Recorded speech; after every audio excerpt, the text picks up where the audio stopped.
To perform first setup on Xiaomi 17T Pro, first of all, you will need to power on your device. For me, it's already powered on, but it's fairly simple. All you have to do is click and hold this small button for a couple of seconds until you see the logo. Then you can let go and you should see the same screen as I have right here. Then you need to press on this arrow to proceed through the setup. And here we can choose a language that we want to use to navigate. And in this case, I'm gonna go for the English United Kingdom. Then we can move to the next step and choose the region that we want to use. Also, we can pick whichever region you like. I'm gonna leave it as it is. Then there's terms and conditions. You can read through user agreements and privacy policy, and when you're ready, click on this button. Without it, you won't be able to progress.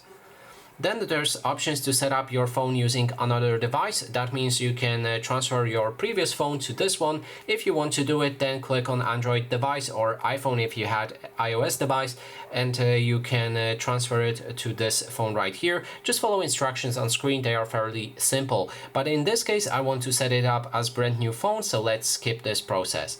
From here, it will check for SIM cards. If you have a SIM card, then you can insert it. I've made videos explaining how to insert SIM card for this phone, so you can watch it if you like. You can also activate eSIM if you're using the virtual SIM card.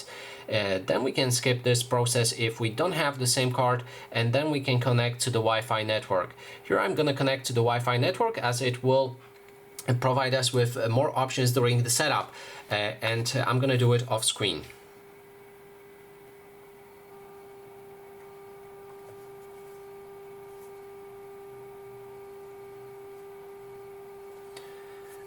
Okay, so the network is connected. We can move to the next step.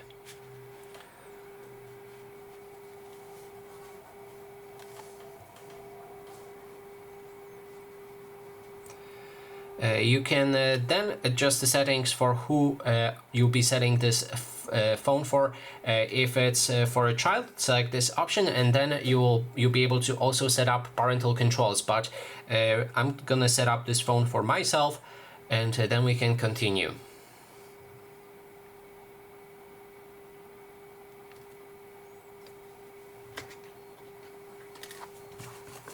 Then there's options to sign into your Google account. So if you're using Google account from your previous phones, you can enter credentials for it, but to use it, you also need internet connection, otherwise it won't work.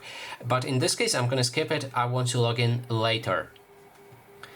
You can add a screen lock, that means a password that you need to enter before you're gonna unlock your phone.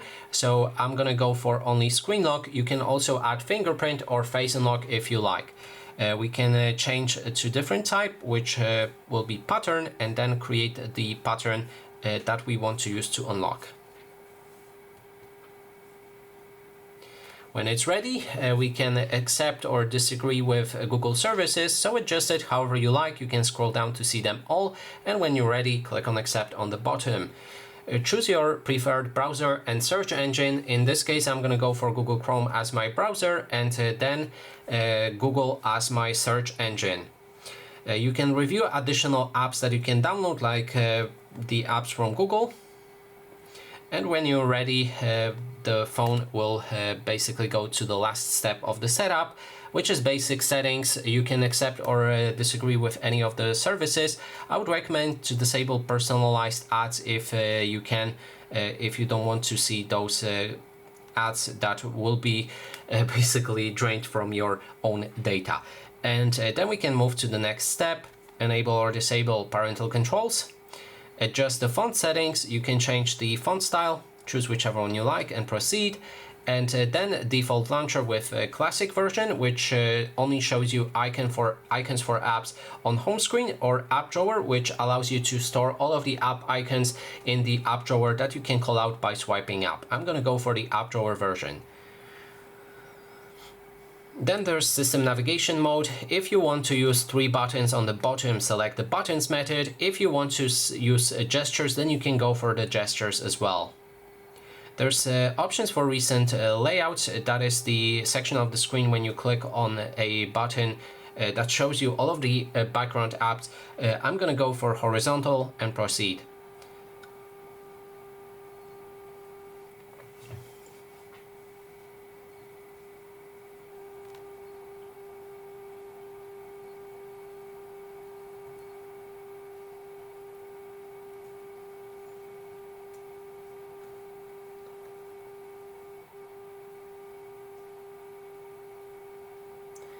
And after all that, we're all set and the setup is finished.